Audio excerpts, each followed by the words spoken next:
Hi, everyone. Welcome to A New View. I'm Juji, and I'm here with Kim and Shira. Lee couldn't be with us today. We are four friends, speakers, and professionals from different cultures, backgrounds, and age groups coming together to offer healing and inspiration.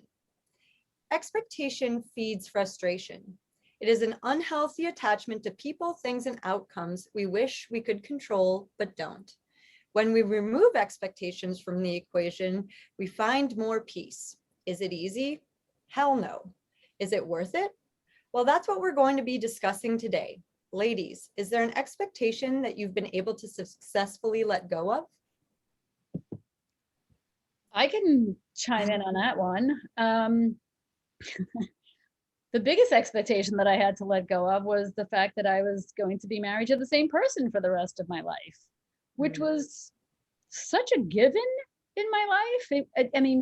It was definitely an expectation from like my childhood, let's say. She's like, oh, I'm going to meet a great man. I'm going to get married and have kids and the white picket fence and the whole thing. So certainly that was an expectation that was placed on me from conditioning, from society, from what the media shows us, etc.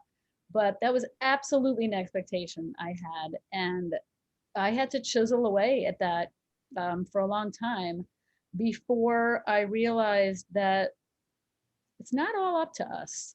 There's just other things that are happening around us in the universe, other people, situations, things come and go. Like, things are just always changing.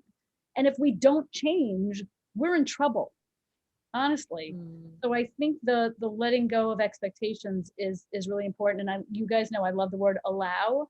When we allow things to happen for us, not to us, there is something very freeing and liberating about that.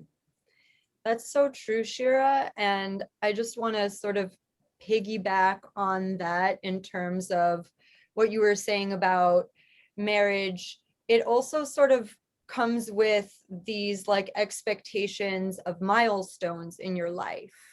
Like you should be married by this age, you should have children by this age, you should be this successful by this age.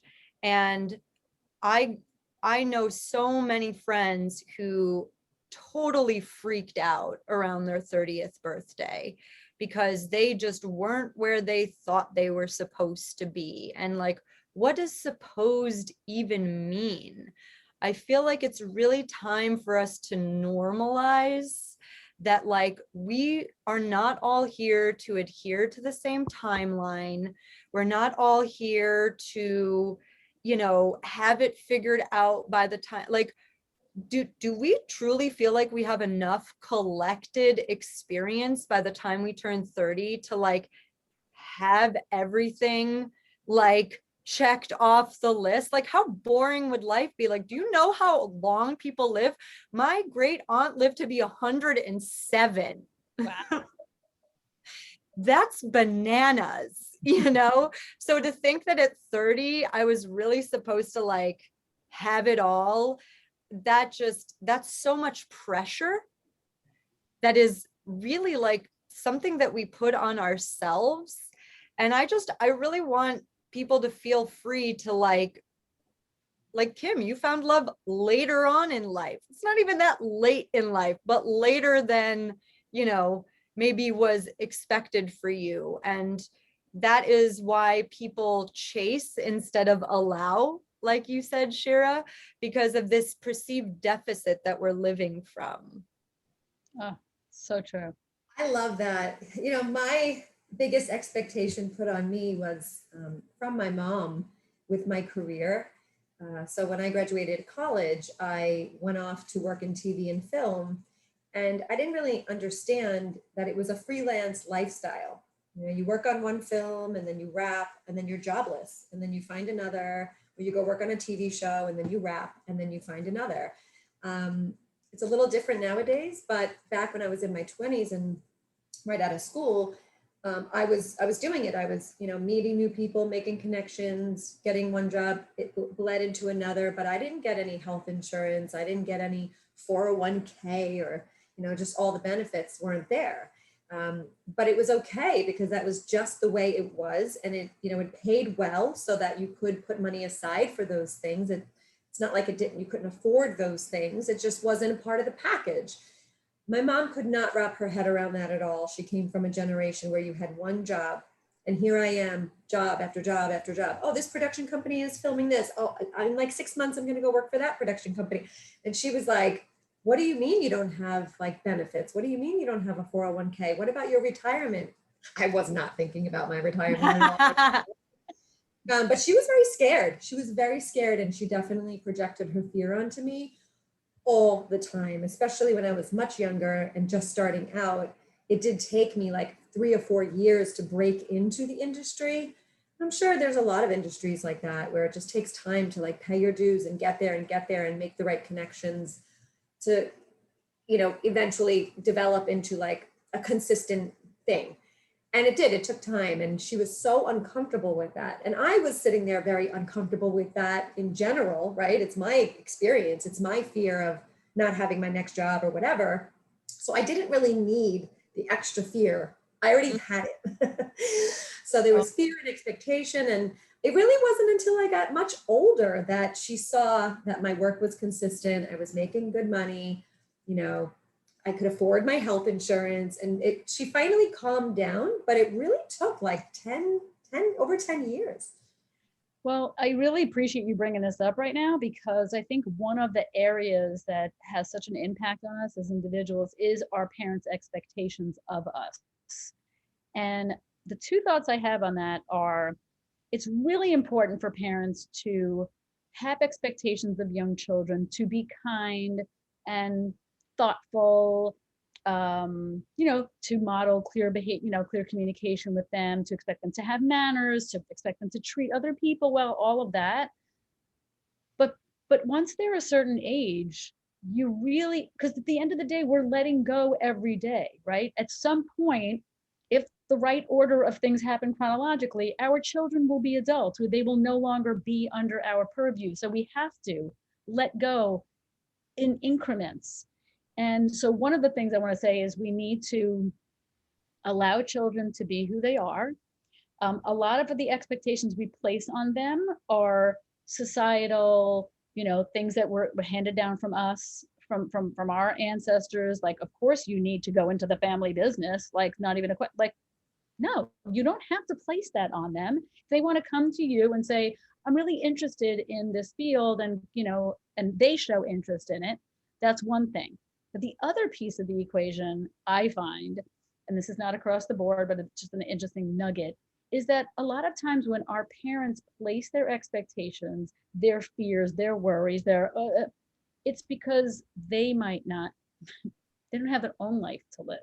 Like, it's really sad, but sometimes there's just like, that's their full-time job. I'm just going to like place all of my stuff. I'm going to play hot potato with you because I don't have my own shit figured out. Just that is definitely, you know, one aspect. And another aspect too is it just being different than what you know.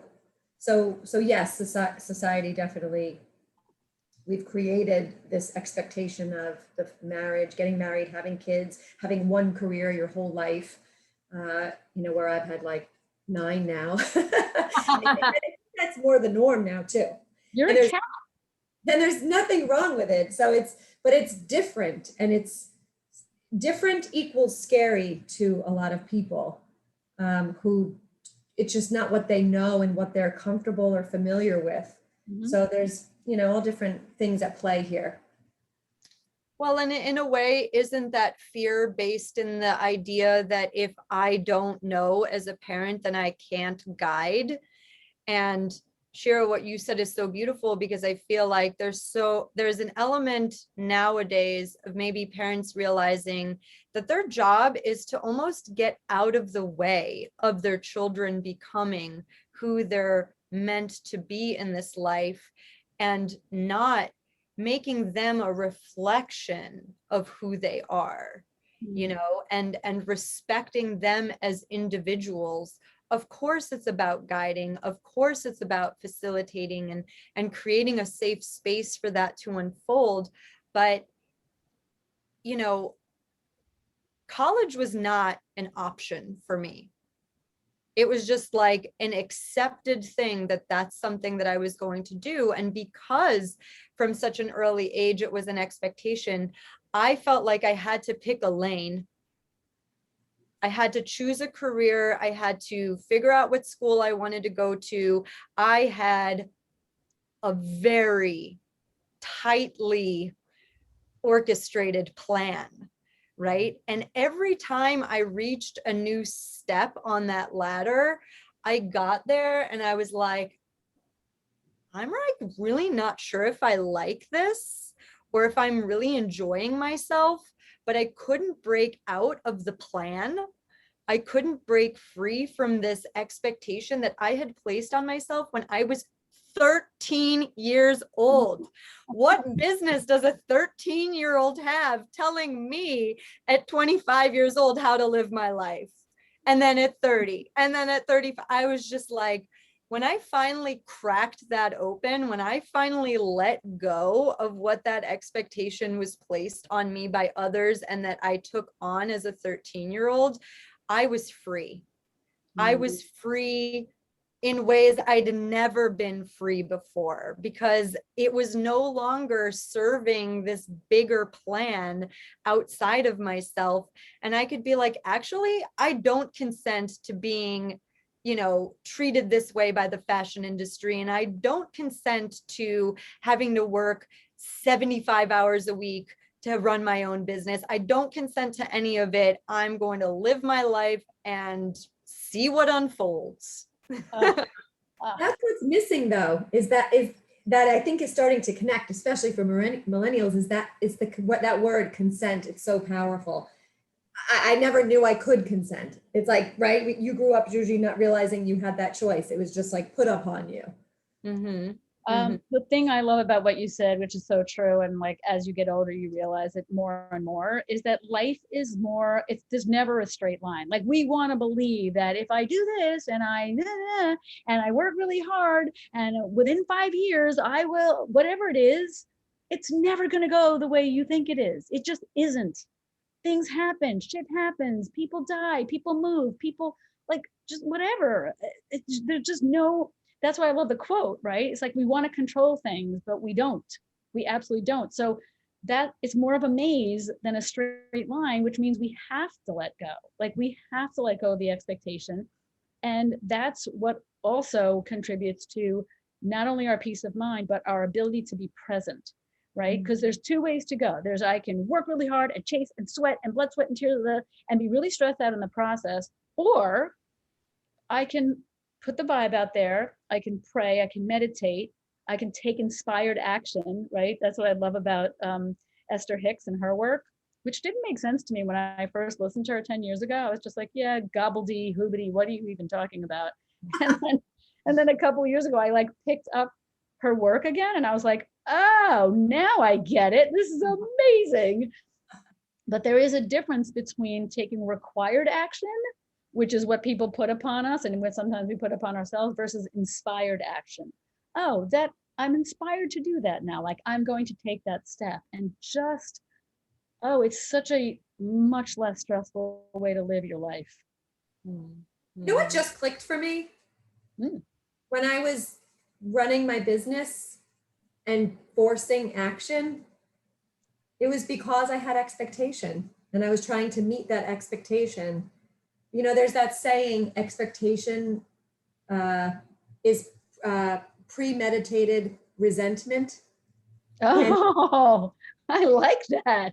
And it's so true. It is so true. And it's interesting too, because now that I think about it, in my line of work, in television production, everybody moves around companies consistently. That's just how it is. And wherever you go, whatever project you work on, what I hear all the time is, well, that's not the way they did it at so-and-so. That's not the way they did it on my last project. They did it like this. And it's like they come in with, myself included. You know, it's not, I say that all the time, but I don't say it because I know I need to not say it, but I'm thinking it. I'm like, why do they do it like that? This is how it should be done. You know, like I think all these things, but I hear it all the time. Well, that's not what, that's not how it was done. Okay, well, you're not at so and so, like you're here now. Exactly, It's just exactly. like, it like lives in us and it's brought with us. It's so incredible. And it really does just breed resentment for sure. Because then if your expectations aren't met, you're left frustrated. You're left with a compromised immune system. You're left with negative emotion. You're left with anxiety. I mean, it just like, it's so bad for your health too. And Yeah. you're just disappointed where, like you said, inspired action. I think the hard part is the letting go of the expectation, the actual how to in the letting go. I have to share something with you guys that actually my ex shared with me a bunch of years ago. It's called the Stockdale syndrome.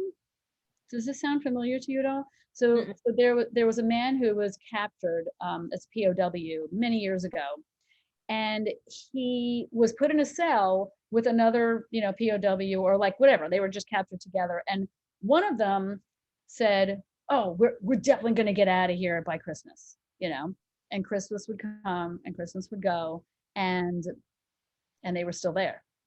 Whereas the other guy, Stockdale, I think I'm getting this story right, but the gist of it you'll understand. Stockdale said, I know I'm going to get out of here because I believe that I'm going to get out of here. I don't know when it's going to happen. And until such time, I will be grateful. I will eat my food. I will do what I have to do. I will stay mentally sane. Like I'll do what I have to. And the other guy's like, oh, Easter, by Easter, we're definitely going to be out of here. So all these expectations, it would come, it would go, disappointment, more depression, right? When we have expectations, I think it's an easier outlet to potentially go down the rabbit hole of depression. And so to me, that is such a knowing something in your heart, it will happen, versus forcing it is again, just a beautiful lesson that I've learned in my life, and that we have to rely on ourselves. I think it's very important to have expectations of ourselves, but when you have expectations of others in a relationship, when you have expectations about your boss and your job and how they should be doing this and that for you, and just all of it, even expectations for your children, anything external from you, you have no control over. But I can try to be better every day at whatever it is that is my goal, and stay in your lane, right? Just stay in your lane. Oh, you're on mute, Kim. Sometimes it helps me in the letting go. It helps me to recognize when I'm having expectations, because sometimes I'm just in it and I don't even see it or feel it. And so, yeah, just sometimes I am aware when I'm aware of it and I see it, I'm like, wow, oh, that's why, I don't feel so good about that, the way that situation went or something. But it's that, like you say, Shira, all the time, like just the awareness is so powerful. Yep. And one other quick thing that I wanted to say that I think is really important, and it's a little bit going counter to what we're talking about, but I do believe that when you expect good things to happen, they will more likely happen. And when I say when you expect good things to happen, it's more about the vibe. It's more about the energy. Like I'm living my life expecting fun things to come my way or interesting people to come my way. Like that's a different form of expectation, but it is from the inside out. Like I want to have a fun life. I want to meet cool people. I want to have new experiences and try new foods and go to new countries. And so there's something about that element of expectation that I think could actually work in our favor. Absolutely. Absolutely. You don't go on vacation not expecting to have a good time, right? Exactly. Well, I feel like what you're describing is a positive mindset in general, which is something that we've talked about many, many times in terms of like a quality of life, you know? But ladies, I think this is a really good place to wrap it up. We hope you enjoyed our conversations as much as we did. If you like our videos, please subscribe to our channel and be sure to let us know if you have any topic requests or questions by commenting below. We'll see you soon. Thank you for watching and stay safe, everyone.